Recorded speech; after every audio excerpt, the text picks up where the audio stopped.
কুচক্রী মহল এই নির্বাচনটাকে বানচাল করার জন্য অনেক লেগে পড়ে আছে।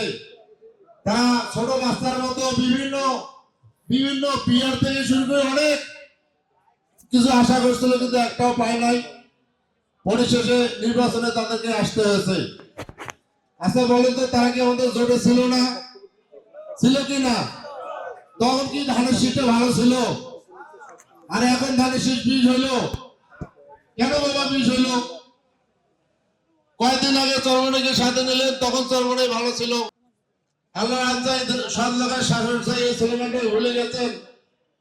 ভুলে যে চরমনাই আপনাকে ত্যাগ করলো, এখন চরমনাই খারাপ। তা আপনাদের তো বাবা চরিত্রই নাই। আপনারা বলেন নারী নেতৃত্ব খারাপ, তাহলে যখন খালেদা জিয়া প্রধানমন্ত্রী ছিল তখন কেন বাবা আমার নির্বাচন করলেন? তাহলে আমরা কোনটা আপনাদের ধরেন আপনার সঠিক? আপনার কোনটা সঠিক? তাইলে আপনাদের কাছে নারী নেতৃত্ব হারাম, আবার আপনারা ভোট করলেন।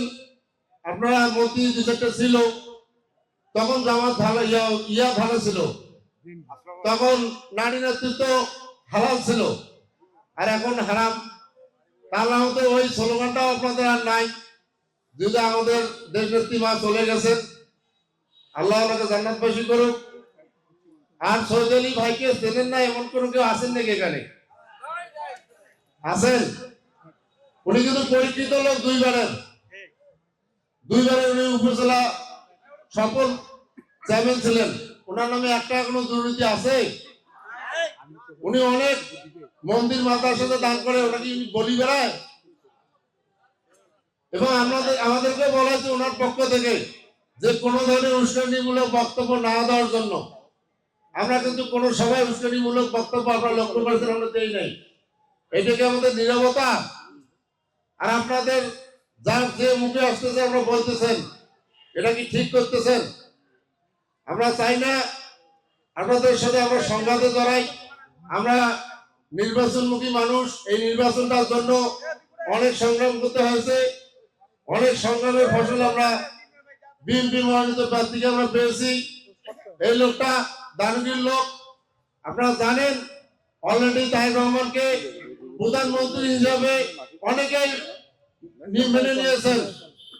তা তারেক রহমান যদি প্রধানমন্ত্রী হয়, এখানে যদি ধানের শীষ ব্যতীত অন্য কেউ আসে, উন্নয়ন কি সম্ভব? সৎ মা সৎ ছেলে যেমন হয় তেমনি দেশে আমাদেরও হবে। তাই আপনাদের উদ্যত আহ্বান থাকবে, আপনারা এই ধানের শীষকে বিপুল ভোটে বিজয় করবেন এবং এই ধানের শীষটাকে আমরা উপহার দিতে পারি। আর অপর প্রার্থী হচ্ছে সালাফি ভাই, ওনাকে কেউ চেনেন কি? ওনার দ্বারা 5 পয়সা কেউ উপকার হয়েছে কোনো? নির্বাচনের সময় উনি আসছে, একটা খুব ভালো মানুষ, ভোট নিয়ে আবার তো উনি ওনার জায়গায় চলে গেল।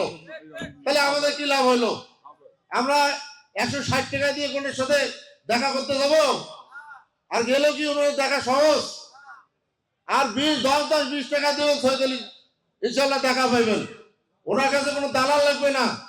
আপনার সরাসরি জানতে সমস্যা, আপনারা চলে যাবেন, একটি পয়সা উনি ঘুষ খায় না। উনি হাজি মানুষ, শুধু হাজি নয়, হাজি কল্যাণ সমিতির সভাপতি। ওনার নামে 1 টাকার দুর্নীতি দুধের খুঁজে পায় নাই। তো আমি আপনাদেরকে আহ্বান করব, 12 তারিখে আপনার সকাল সকাল যে ভোট দিয়ে কেন্দ্রের ফলাফল বুঝে না পর্যন্ত কেউ আসবেন না। এই বলে আমার বক্তব্য শেষ করলাম। আসসালামু আলাইকুম। ধন্যবাদ।